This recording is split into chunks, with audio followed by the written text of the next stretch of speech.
आपण केलेल्या कर्माचं फळ हे 4 गोष्टींवर अवलंबून आहे.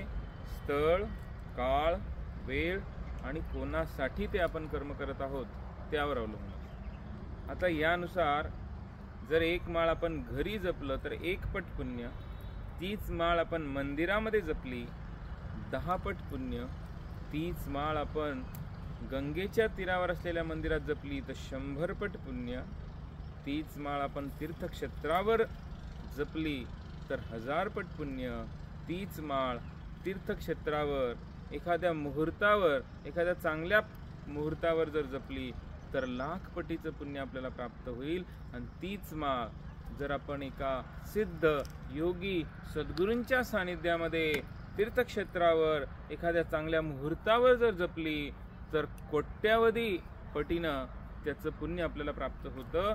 म्हणून अनुष्ठान का केलं पाहिजे? कारण अनुष्ठानामध्ये हे सर्व आपल्याला प्राप्त होतं. सद्गुरूंचं सानिध्य, तीर्थक्षेत्राचं स्थान, त्याचबरोबर चांगल्या मुहूर्तावर आणि एक माळ त्या ठिकाणी जपली तर 1 कोटी माळी जपल्याचं पुण्य आपल्याला सहज मिळून जाईल. म्हणून कमी वेळामध्ये जास्त पुण्य प्राप्त करण्याचं एकमेव साधन जर काही असेल तर ते आहे अनुष्ठान.